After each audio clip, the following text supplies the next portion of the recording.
frugal man lived in a village, and because he was so frugal, many in the village believed he was the most frugal of them all. But one day he came to hear about the world's most frugal man. Frugal man told his son, we have to visit this man because we have to learn what it needs to get to the next level of being frugal. Frugal man and his son decided that it was courteous for them to give a present in exchange. And because they were so frugal, instead of buying a present, they merely took a sheet of paper and drew a present. Frugal man and his son made a long journey to the world's most frugal man's home. And when they reached there, they knocked on the door. Knock, knock, knock. World's most frugal man was not at home. Instead, his daughter was there. She opened the door. Frugal man and his son explained to her why they came to visit. And since they were there already, they decided to give that sheet of paper with a drawing of a present to her. She was surprised. And because of her father's teaching, she understands that it will be polite to give a present back in return. So what she did was to wave an imaginary watermelon to give it to them. Later that night, world's most frugal man returned. His daughter told him, Daddy, frugal man and his son came to visit us. And in exchange for this piece of paper with a drawing of a present, I gave them only an imaginary watermelon. The world's most frugal man flew into a rage. He was angry. He scolded her. Why did you wave such a big watermelon? You should have only waved a small little grape to give them in exchange. Okay, I'm back and I'm changed because when I was telling Frugal Man's story, I was sweating so much and I realized I should be changed into something much more casual and continue filming this for you. So how do you like Frugal Man's story? What do you learn about it? The reason I shared Frugal Man's story is to drive home this point to you that frugalness has nothing to do about being stingy. Being stingy is no good, but being frugal is absolutely good. And if you're looking for a solution on how you can save half of your income, this video is for you. If you have already been saving very well, you're earning very well and saving large amounts each month, then this video does not apply to you. But if you are looking for saving ideas, yes, continue listening on because I have 3 key points that you should internalize more and more often in your daily life. The first thing I'd like to highlight to you that captures a lot of things is to actually be early for anything. Now, do you know that restaurants these days are giving discounts to patrons who come in early, to customers? Imagine this, if you can dine early, say at 5 p.m. and you're given a 30% discount, how good would that be? And this is actually done with dining apps these days such as Eatigo. If you're willing to eat your lunch early at 11 a.m, then that's great. You are able to save another 15 or 20% on your dining bills. So again, being frugal is not having no joy in life and eating very basic food like bread all day long. That's not the case. Being frugal is about finding ways to spend less in every single way because each percentage matters.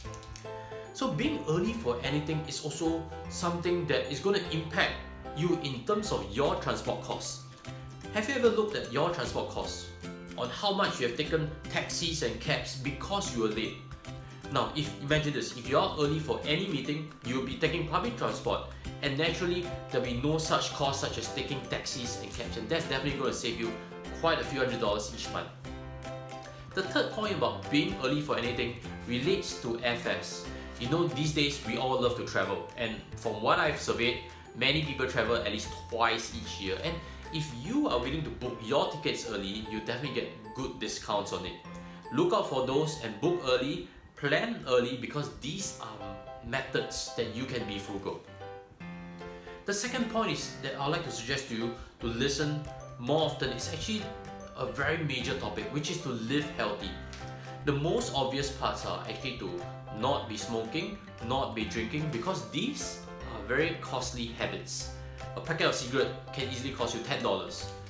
A pint of beer can easily cost you $10 each meal that you drink. 1 pint, that's $10 in addition. So living healthy is more than these. Living healthy is about eating right, exercising sufficiently, because that impacts your day. Imagine this, you are sick very often in a year. What would your employer think of you? Naturally not that good, correct?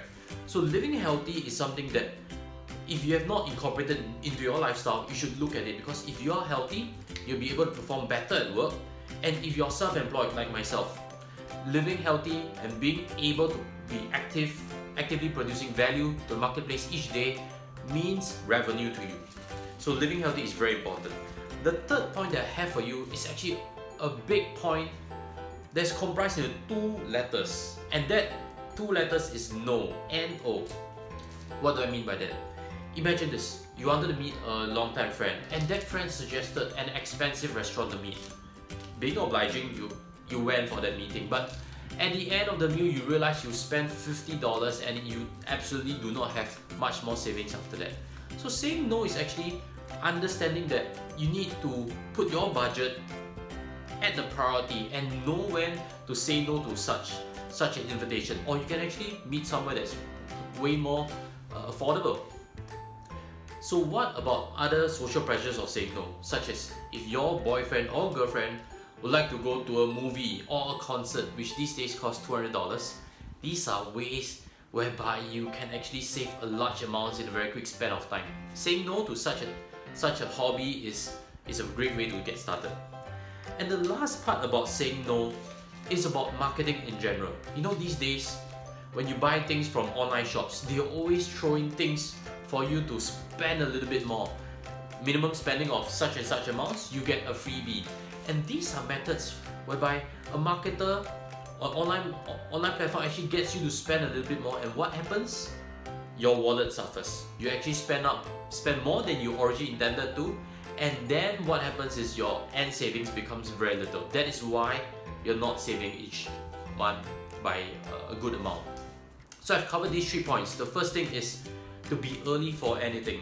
The second thing is to live healthy. And the third thing is to say no. And if these 3 points are something that resonate with you, I hope you listen to them every day, because that's going to help you change some of your habits. And if you like this video, click on the like button below. It tells YouTube that this is a good video, good content, and that I should keep producing more to help you in your financial journey. So again, if you have any questions, leave them in the comment sections below. I'll see you in a future video. Take care and goodbye.